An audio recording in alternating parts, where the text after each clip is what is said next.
Hello and welcome, anybody, everybody, but probably nobody. This is ThorW, and I'm here to bring you some more Super Nintendo playthroughs, yeah! I had so much fun playing Tetris Attack that I decided to go back and play one of my old favorites, Super Mario All-Stars, which is a combination of the original Mario Bros., The Lost Levels, Super Mario 2 or Doki Doki Panic, and Super Mario Bros. 3. I'm probably going to play through all of these before I'm done with this. But we're going to just start with the regular Mario Bros. So, I'm going to just go ahead and hit File B. That first one was, making sure the game worked properly and everything. Any hoozles. This is a game I played the crap out of. It's not my favorite Mario game. Even like the combination of all of them together, still not my favorite Mario game. That one is Super Mario World. Super Mario World is, my first game I ever played. I think it's right there. There we go. Died. Darn, I can't go down the pipe. Oh well. Anyway, Super Mario World is the very first game that I ever played, so that's still my favorite. It's still extremely well-functioning, such a very good game. Lots of emulators out there for it, and ROMs for it, and hacks to it and everything. And so it's great, but we're not here to talk about that. We're here to talk about the regular Mario Bros. The first one, the NES. Yeah, what a great freaking game, too. Look how good this game looks. It still looks great. I don't need it. You have got one. So I know most of what's gonna happen in this game off the top of my head. But, there's going to be times where I'm like, oh crap, what happens here? Especially on some of the puzzle castles. I cannot, for the life of me, remember most of the puzzle castles. But, here we go, this is episode 1. I think I'll do just an episode per world, maybe? Something like that. Very nice and easy, simple to edit, everything like that for my own benefit. And short videos for you guys, in case you're busy or anything like that. And I'll try and have some other projects to go with it, of course. Seeing like a ROM hack for this or anything like that, like you fall down one of those and then you're trapped forever and you have to restart the level because F you. I love those games. Like, I Want to Be the Guy and I Want to Be the Bossy, stuff like that. Oh yeah. Cat Mario. All that stuff is great. So I'm just taking a nice leisurely run through the game right now. Anyway, let's do everyone's favorite trick and let's run on top of the stage. Yeah. Yeah, look at that. Just bypass everything. So I'm just gonna jump right back down. I'm not going to use any warps. I'm gonna play through everything legitimately. I just felt like passing through the stage for the most part. It's a very simple stage. Come on, guys. Maybe I'll do 2 worlds per thing. Because, this is not going to take very long. But hey, we'll see. Yes, tasty. Tasty drink. Anyway, something to note. In the Super Mario Bros. Game, this game, in the first level of each world, if you collected enough coins on the 3rd level of the previous world, there will be a hidden 1-up. Which means if I collected enough coins and I cared enough about it, I could get another 1-up. I don't really care though. I'm gonna just let them go. Oh yeah, look at those moving platforms. This game still looks surprisingly good. Oh, well, darn. The hitboxes are still bad though. Hitboxes, not great. Sprites look great. Hitboxes don't work the best. So as you saw, I jumped into the turtle's head and I got hit. In later Mario games, if you jump at that exact same angle, and that's what I'm kind of used to, you will bop the turtle on the head and be fine. Anyway, here we go. First castle, fire bars, lava pits. You gotta love them. I'm gonna get hit there. What a wonderful mushroom. Gave me invincibility frames in case there was a Podoboo to jump up out of the larva. Whoop. And when you're small Mario, you can't duck or anything in this game. It's just your smallest size is this. Big Mario can duck though. Alright, so let's try not to embarrass myself and get killed by Bow Wow. Hey Bow Wow, what's up guy? Here's the easy way to do this guy. Just jump right over, grab the axe, and chop down the bridge. Later, nerd! If you do show up to the castle with a fire flower, you can shoot the crap out of Bowser and it'll kill him.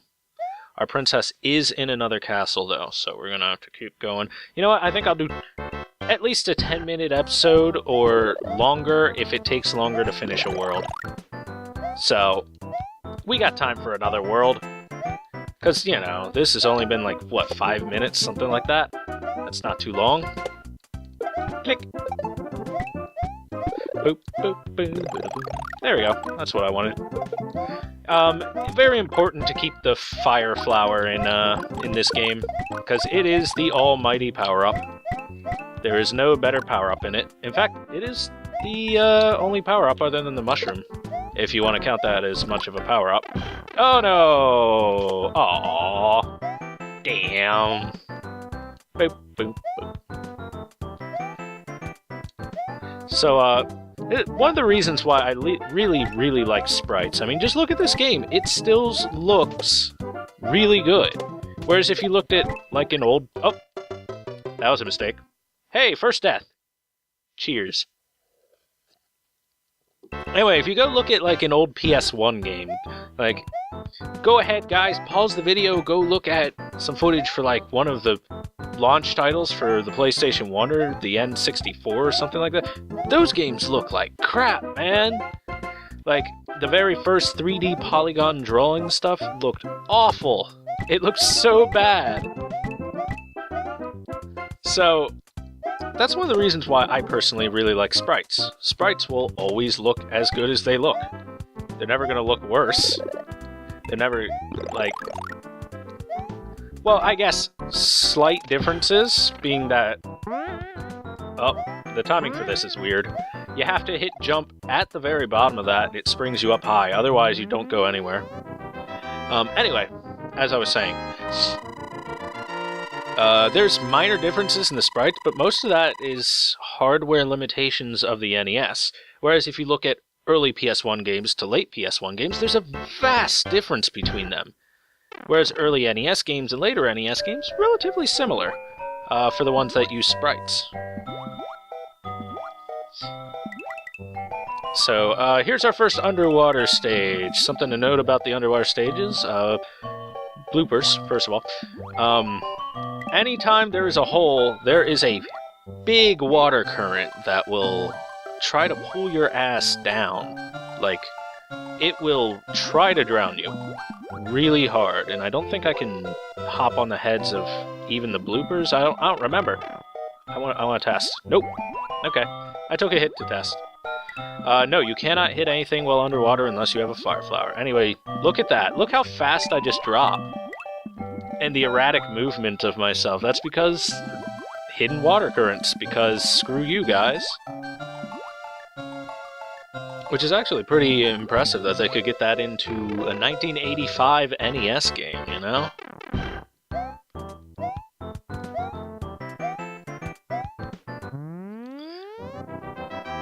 So we're gonna finish off World 2, sorry for that little lapse. Clearing my throat, trying not to make it pick up on the mic too much. As I'm a little bit sick as I record this. Oh, great!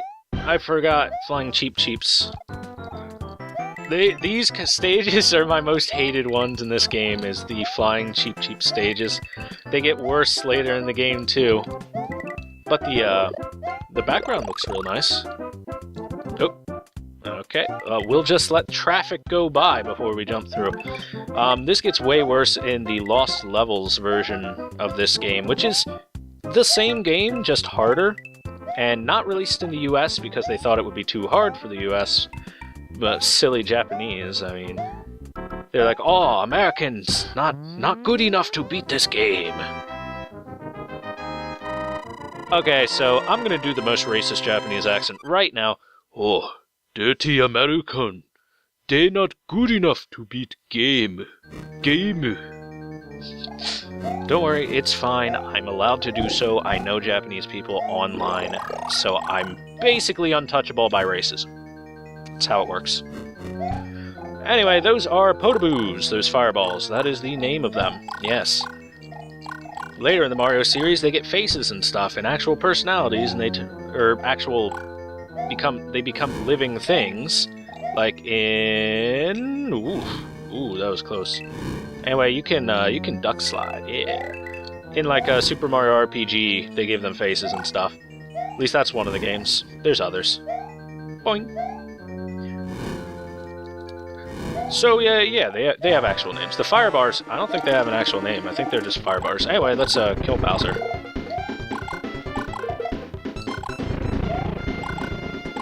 You can tell that he does not like it, and he turns into a regular turtle shell. The reason he does is because that's not Bowser. That's like some weird Bowser clone thing. Thank you, Mario, but our princess is in another castle. Anyway, guys, that's the end of World 2. That'll be the end of this episode. Thank you very much for watching. I hope you guys enjoyed the video. Be sure to tune in for the rest of them. Throw me a subscribe so you don't miss any more videos, guys, and I'll see you on the next episode. Bye-bye.